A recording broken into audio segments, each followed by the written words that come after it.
لەگەڵ دابەزینی پلەکانی گەرمان نرخی نەوت هەڵکشە. ئایا هۆکاری بەرزبوونەوە نرخی نەوت بۆچی دەگەڕێتەوە؟ ئەم ساڵ نەوت بەسەر هاوڵەتیان هەرێمی کوردستان دابەش دەکرێت؟ سڵاتان لێبێت پشتیوان کەریمم لە یەک باسی ئەمڕۆ. زانیاری ورد لەسەر بابەتە دەخەمە ڕوو.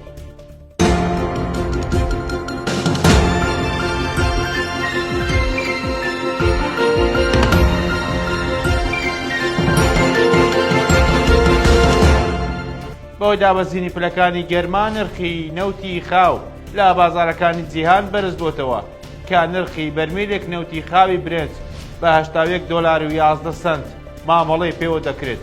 هەروەها نرخی یەک بەرمیل نەوتی خاوی تەکساسی ئەمریکیش بە $7.25 مامەڵەی پێوە دەکرێت. بەهۆی نزیکبوونەوەی پلەکانی گەرما و نزیکبوونەوە لە وەرزی پاییز لە بازارەکانی هەرێمی کوردستان نرخی یەک بەرمیل نەوت 20,000 دینار ڕووی لە بەرزبوونەوە کردووە. ئەمەش دەبێتە گرفتێکی گەورەی هاوڵاتیان بۆ وەرزی زستان. لەم بارەوە ئەمیر سەلیم بەڕێوەبەری گشتی نەوت و کانزەکانی ئیدارەی سەربەخۆی سۆران بە یەک باسی ڕاگەیاند. حکوومەت پلانی هەیە ئەم ساڵیش پێش هاتنی وەرزی زستان نەوت بەسەر هاوڵاتیان دابەش بکات و هەموو ئامادەکاریەکیش کراوە. ساڵانە حکوومەتی هەرێمی کوردستان لە ڕێگەی بریکارەکانی خۆراک پێش هاتنی وەرزی زستان نەوت بەسەر هاوڵاتیان دابەش دەکات. بە یارمەتی هاوکارانم یەک باسی ئەمڕۆمان پێشکەش کردن. هەر شاد بن.